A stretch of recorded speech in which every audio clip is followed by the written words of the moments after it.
Hello, everybody. It's good to see you today. It's time for our Saturday briefing. I've got a little different lesson today than I normally do. I'm calling it Rules for Life, Volume 1.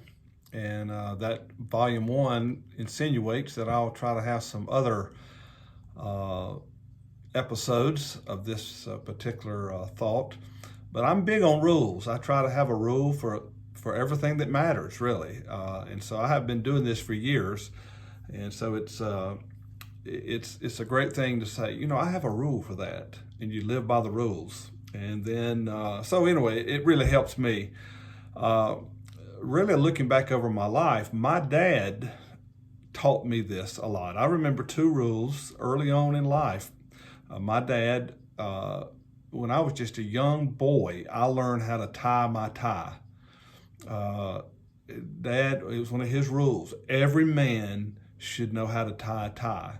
And my dad was real big on a double Windsor. It's a certain way to tie. I normally go with a single knot now, a Windsor single knot, but I just like the way they look. It's a little more skinnier or something. But my dad would sit there or stand there behind me, and we in the mirror, and I'd watch him, and I worked and worked till I could finally tie my own tie. It was kind of a badge of honor, a man that had to wear one of those clip-ons. That was, in Dad's eyes, that was a poor excuse of a man. Every man ought to be able to tie his own tie. So, and then I remember another one that Dad would teach me. It was kind of two extremes here, but he said, "Son, you can judge a man by his shoes and by his wife." Now, at first glance, you wouldn't, how are those two related? But I have learned over the years, that's one of my major rules. Was I meet somebody new, I meet a new man, I will observe his shoes, and I will observe his wife if he's married. And I've learned both of them. What those rules identified is how a man can pay attention to the little details. And we've all heard another one of my rules is the devil or the deity is in the details. And a lot of people mean well, but when they're not attuned to details. So that's where the shoes fit in. Dad being an old Navy guy, he was big on keeping his shoes polished. But then on the bigger things, on the, sometimes in business they call it the soft numbers. You can't maybe quantify them quite as easily, but they're very, very important.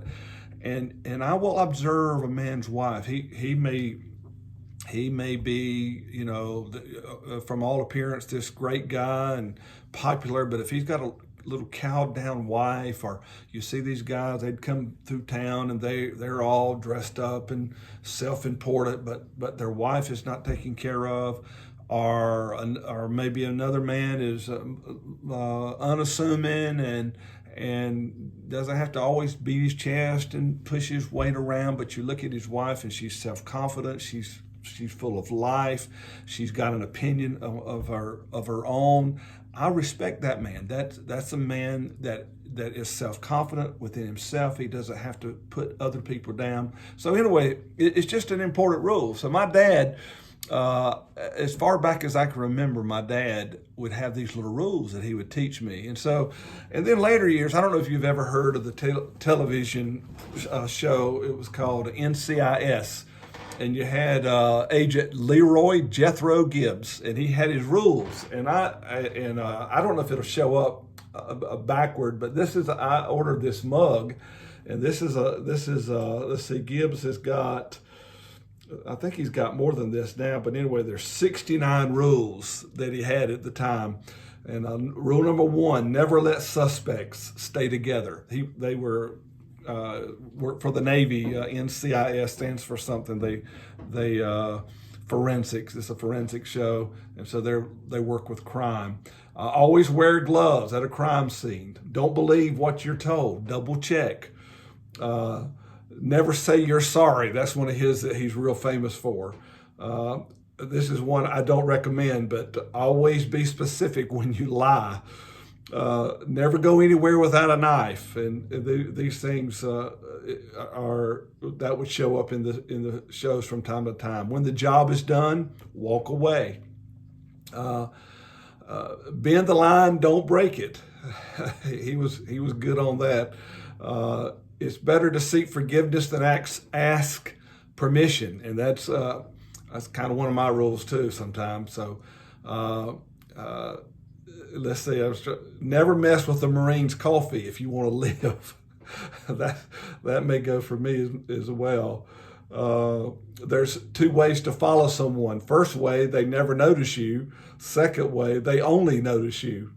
When you need help, ask. These are just good rules. Always watch the watchers. That's interesting. That's a good one. If you feel like you're being played, you probably are. Your case, you're the lead. I like that one. There's no such thing as a coincidence. If it seems like someone's out to get you, they are. Never accept an apology from someone who just sucker punched you. That's a good one. So anyway, I could go on, but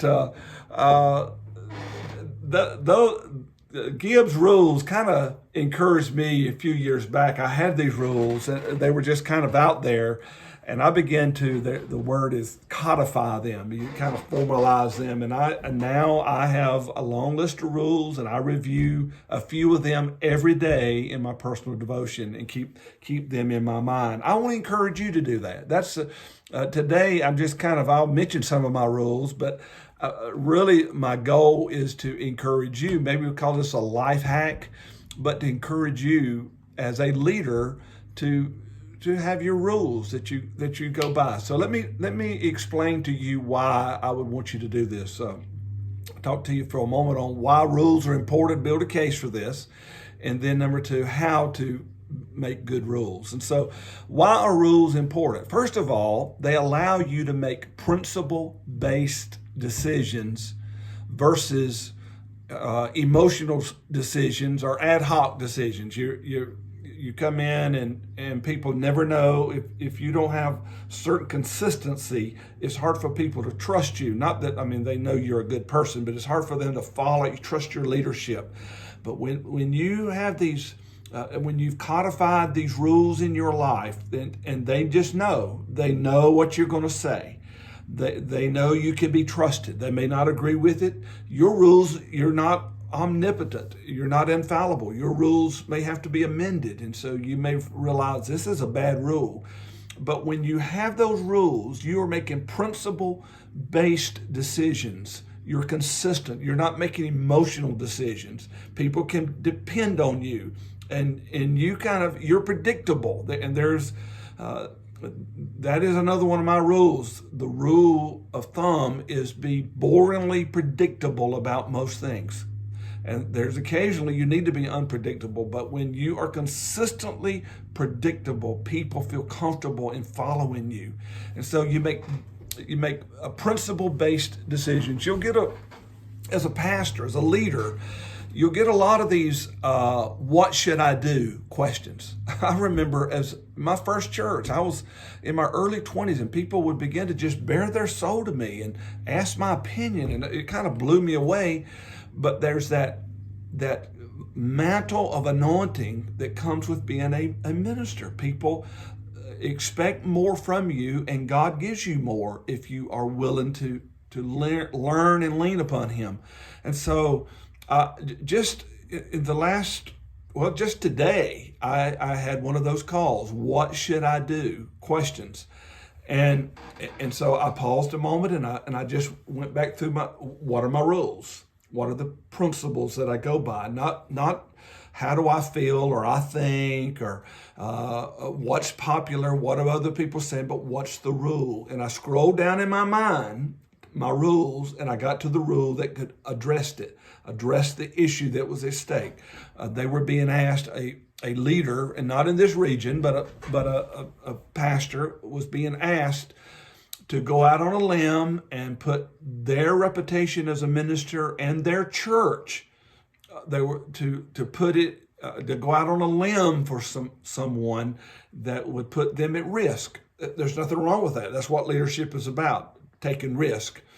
But what's the rule for that? How do you make a principle-based decision? Not, I feel sorry for them, I pity them, or I like to be liked kind of decisions. And so we want to be popular, we want to be affirmed. Nope. What's the principle? What's the best thing to do? And so here was my answer. This is how I was able to give my answer. When you have to place a bet, when there's a risk involved, when you have to place a bet on loyalty. Bet on loyalty. And I asked about that person, and there was very little loyalty. They had left the church, and now they were in trouble. They were scrambling, and they needed some help. Over a number of years, they'd only just given a few dollars tithes. There was no loyalty there. And I asked them, why would you be loyal to this person when they have demonstrated no loyalty to you or to the church?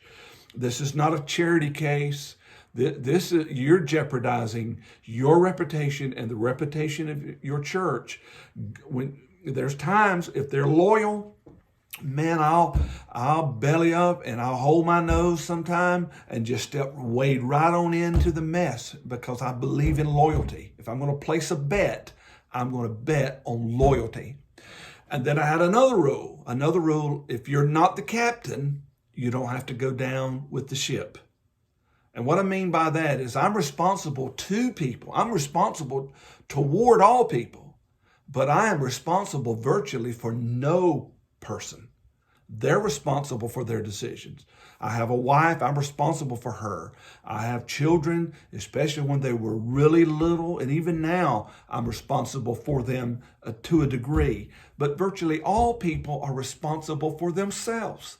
And so I'm not going to let them put me on a guilt trip. I'm not going to make them make me feel responsible for their decisions. If I'm not the captain, if I'm not the one that's in charge, if I'm not responsible, then I don't have to go down with the ship. I can try to offer a life jacket. I can try to find a lifeboat. I can try to help them as much as I can. But if I'm not the captain, I don't have to go down with the ship. And so those were two rules that helped me to give, I feel, good counsel today on when I got the what should I do. And those are consistent. I'm going to run, if you call me, I'm going to run your question through that metric. And when you have to make a risk, take a risk, go with the loyalty. And if you're not the captain, okay, pastor people, but you don't have to own their problems. They're responsible. If you're not the captain, you don't have to go down with the ship. So why the rules? Why are rules important?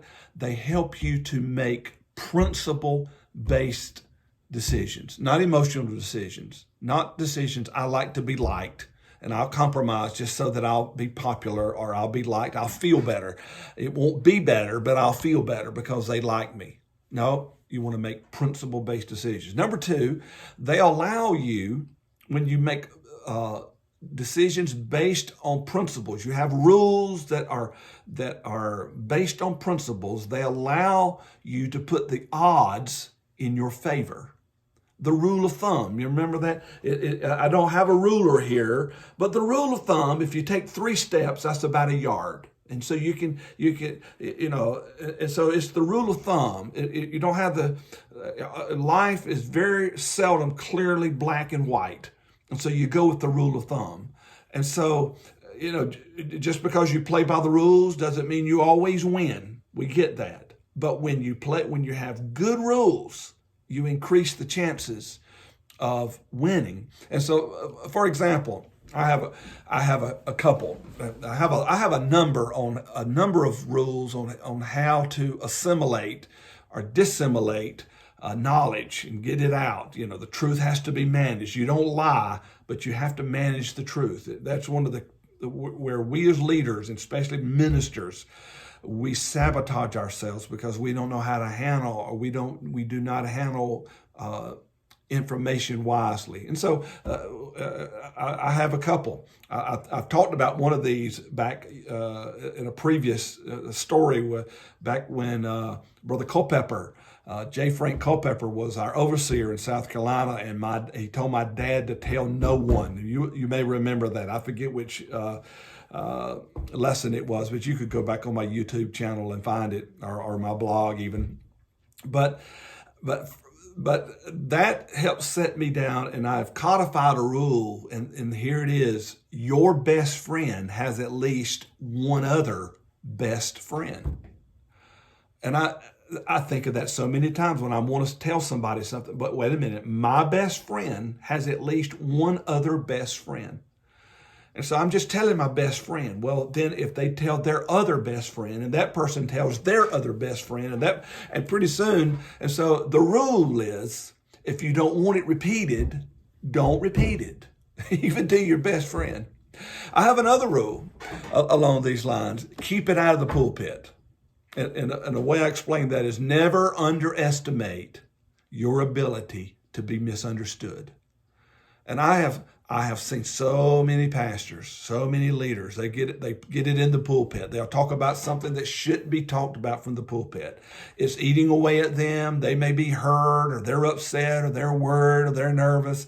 And so they make it worse, because there's people sitting out there that don't have a clue what you're going through. There's people sitting out there, they don't go to church for the drama. They go to church because they've got drama in their own life. They don't need drama at church. And so I've gone through, over the years, I've gone through excruciatingly difficult situations. But the rank and file people, that's not why they're coming to church. That's why they pay me to handle that stuff for them. And so keep it out of the pulpit. Keep the pulpit a place of healing and instruction and ministry, but don't deal with the drama from the pulpit. So it's just one of my rules, because you never underestimate your ability to be misunderstood. And you start trying to solve things with a fire hose from the pulpit, just spraying the congregation down. People are going to get mad because they got wet and they didn't want to get wet. And so they allow you, these rules, when you go by them, they allow you, they put the odds in your favor. If you keep things out of the pulpit, chances are you've increased that one decision alone is going to increase your ability to not only survive, but to thrive where you're at. If it's sensitive, if you tell no one, sometimes you probably should have told someone and you blew it. But chances are, if it's sensitive information and you tell no one until you absolutely have to, you have a better chance of a good outcome. So these are rules. And then number 3, they add structure to your life. Proverbs 25:28, whoever has no rule over his spirit is like a city broken down without walls. And I have a number of just little rules that are for me. They add structure in my life. Like for years, I would come home at night, I'd be tired, I'd be exhausted, and I would just lay my clothes down, and some of my clothes, if you're in the ministry, your suits have to be dry cleaned, and they get all wrinkled. That's expensive, and they'd get all wrinkled, or I'd have just look like a college dorm room sometime, a bachelor, and my clothes would be piled up or scattered all over the room, or in the house, and it just looked terrible. It was just disorganized. It was a drainer. And I remember one year, a number of years ago, I made a commitment. I made a rule. Every night, I'm going to try to do it for a year, without exception. Every night, I'm going to hang my clothes up before I go to bed. Man, it about killed me, but I did it. And now it's just a rule. I just do it. That little rule made structure in my life and made me a better person. I have another rule that every time when I finish with my coffee cup, I wash it and put it away. I just do it. I have another little rule. When I have a throw blanket, maybe I'm sitting in my chair in the den, or it's a little colder than normal, and I put a blanket. My wife one of her rules is she makes the bed every day. She has one day a week, her Sabbath day, and she doesn't make the bed. But otherwise, she makes the bed every day. But if I use a blanket, I fold my own blanket. I put it up. It's just a little way of being, kind of like Gibbs' rule, clean up your own messes. And so it's just my way of keeping structure in my life. I have another one of daily eating habits. And the first thing I do, I have some accountability questions. Maybe that'll be another lesson I can do someday. But I have some accountability questions so I can grade myself. How am I doing?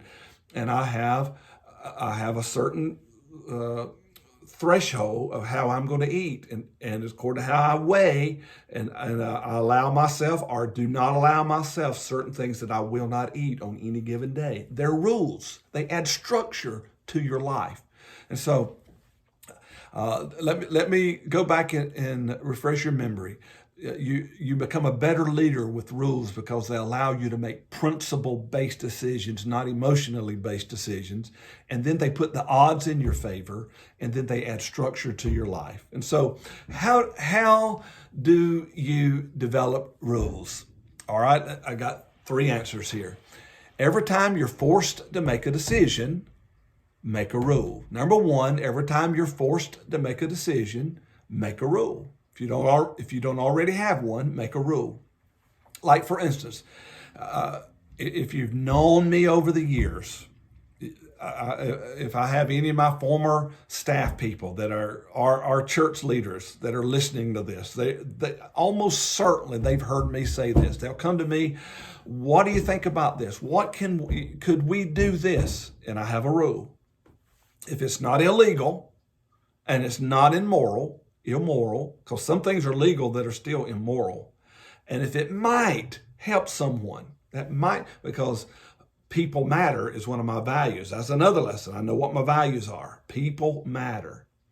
And so if it's not illegal, we are called by God to submit to the laws of the land. If it's not immoral, and it might help people. It's amazing how that one rule changes the dynamic of an organization. See, some people use rules to see what you can't do. But when you have that rule, when you just create an atmosphere, well, we'll give it a shot. We'll take a look. Well, let's take a look. I may be thinking in my mind it's the craziest thing, it'll never work, but hey, you never know. I'm not God. And I have another rule. Everybody's my superior in some way. They may have an idea. I'm not God's answer to every problem. They may have ideas that I'd never thought of, and it may look dumb to me because I'm dumb. They know better than me. They're my superior. And so if it's not illegal or not immoral, and it may help somebody, and that rule has changed the dynamic of every institution, every organization that I've ever been privileged to have a leadership role in. So every time you're forced to make a decision, make a rule. Number 2, every time you experience misery or danger, make a rule. Let me give you one. This is one that happened to me a number of years ago. I was at a conference, at a church conference, and it was at the end of the day. You're tired. You want to flip on the TV, sit there in bed, and just kind of veg out. And so I was in this hotel, a nice hotel, and I turned on the TV, and it went, of all things, it went to a very pornographic movie. They were trying to entice you to buy, download, or order pornography. And this was a very established and reputable hotel, very upscale hotel that I was in a convention. And I was sitting there, and all of a sudden, it's like the powers of hell came into that room. And I was drawn, and I had this fight. I had to fight because I was tired. My defenses were down, and I struggled, and I just turned the TV off, and I made a rule that night. I will never watch TV alone again in a hotel room. That's one of my rules. And to this day, I travel a lot. And I travel, just a few weekends ago, I was by myself. I was in a hotel for, I believe, 3 nights. I never once turned the TV on. And now it's such a rule in my life that when Sanja and I travel, we seldom, I honestly, I doubt if it's 1 out of 10 times, probably more than that. I can't remember the last time we've turned a TV on. But it all started when I was in danger. And here's the sad thing about it. I was talking to one of the leaders of the conference, and he said, we were so disheartened at how many, this was ministers, and how many ministers the hotel told them they had a copy of the ledger of what was done in the rooms, and how many ministers paid to watch pornography. That's a very sad thing. When there's danger, okay, when you find yourself in misery, why bang your head against the wall? Why put yourself in danger? Make a rule. That's a rule that I will go by. And that rule is just amazing how when I'm tempted, no, I have a rule. I don't do that. And you can break your rules. There's nobody there. But that rule is a roadblock. And in this case, I believe it's a roadblock on the way to hell, on the way to destroying my life, on the way to destroying my ministry, on the way to destroying my marriage. And so rules, anytime you experience misery or danger, make a rule so that won't happen the next time. And then number 3, how do you make rules? Identify the universal rules. There are universal rules, and if you ignore them, you're setting yourself up for pain and failure. The book of Proverbs is full of it. I read Proverbs every day because I want to stay. Remember, Solomon codified, gathered these rules, these sayings. That's where we get the book of Proverbs. That's where we get the book of Ecclesiastes. Jesus has a number of those sayings. A lot of his teaching was rules. And so find those universal rules. You reap what you sow. God will not be mocked. That's a rule. It's just a universal rule. You don't have to be a Christian. It applies to Christians and non-Christians. You reap what you sow. And so find those universal rules, learn them, and they will increase the odds, put the odds in your favor. So anyway, enough of that today, but maybe in weeks and months ahead, I will do a volume 2, volume 3. I'll walk you through some of my rules of life. But let me conclude today. I want to encourage you to begin to intentionally develop your own rules for life. That's my thesis. The more you can live a principle-led life versus an emotional and reactive-led life, the greater your chances of succeeding. So how do you do that? My mission is to inspire you to begin to develop your own rules of life and treat them like your proprietary playbook that you consult regularly when you're making decisions. That's what I did today when I got the question, what should I do question. Someone that was counting on me, trusted me, believed in me. They were faced with they were trying to get some advice, which was smart. And so they called me, they were counting on me. And so I began to scroll through my rules. If you're going to err on the side of loyalty. If people are loyal, you stand with them. If they're not loyal, I don't care. I don't want to repeat all that. But I've got stories attached to each one of those rules, and that gave them direction. They knew what they needed to do, but they felt they loved that person and they cared for them. And go with loyalty.